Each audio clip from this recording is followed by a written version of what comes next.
తప్పకుండా నెరవేర్చడానికి. నిజామాబాద్ జిల్లా ఏర్గట్ల మండలంలోని తాళ్లపురలో కాలిపోయిన ఈత వనాన్ని పరిశీలించారు సిపిఎం పార్టీ రాష్ట్ర ప్రధాన కార్యదర్శి జాన్ వెస్లీ.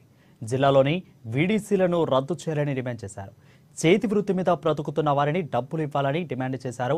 ఇక చేయడం సరికాదని అన్నారు. గీత కార్మికులకు న్యాయం చేసే వరకు కూడా ఆందోళన చేస్తామని అన్నారు జాన్ వెస్లీ.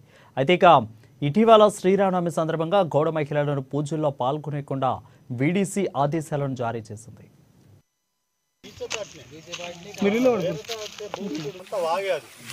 గత 6 నెలలుగా ఇక్కడ ఉండేటటువంటి విలేజ్ డెవలప్మెంట్ కమిటీ సాంఘిక బహిష్కరణకు గురి చేయడం అనేటటువంటి జరిగింది. ఆ ఘటనకు సంబంధించి అధికారుల దృష్టికి, కలెక్టర్ దృష్టికి, ఎస్పీ దృష్టికి తీసుకెళ్లినప్పటికి కూడా వాటిని పరిష్కరించడంలో అధికార యంత్రాంగం నిర్లక్ష్యంగా వ్యవహరించింది. ఈ నేపథ్యంలో మొన్ననే శ్రీరామ నవమి రోజు మహిళలంతా కూడా దేవాలయంకి వెళ్తే అక్కడ పూజా కార్యక్రమంలో పాల్గొనకుండా అవమానించి బయటికి పంపించారు.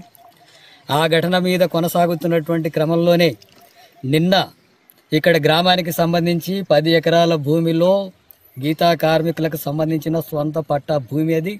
ఇక్కడంతా కూడా కళ్ళు గీసుకొని జీవనం కొనసాగిస్తున్నారు. ఈ గీతా కార్మికుల్లో గౌడ కులస్తులు ఉన్నారు, ముదిరాజు గంగపుత్ర వాళ్ళు ఉన్నారు, అట్లాగే దళితులు కూడా ఉన్నారు. వీళ్ళందరూ కలిసి ఇక్కడ ఈ వృత్తి మీద ఆధారపడి జీవనం కొనసాగిస్తున్నటువంటి పరిస్థితి ఉంది. ఇక్కడ ఉండేటటువంటి సాంఘిక బహిష్కరణ కొనసాగిన దానికి నిరసనగా ప్రభుత్వం దృష్టికి తీసుకెళ్లి వాళ్ళ మీద చట్టపరంగా చర్యలు తీసుకోవాలని చెప్పి ఈ గీతా కార్మికులంతా కూడా ప్రభుత్వాన్ని కోరినటువంటి అక్కసుతోన ఇక్కడ ఉండేటటువంటి ఈత చెట్లు, కళ్ళు ఇచ్చేటటువంటి చెట్లన్నింటిని కూడా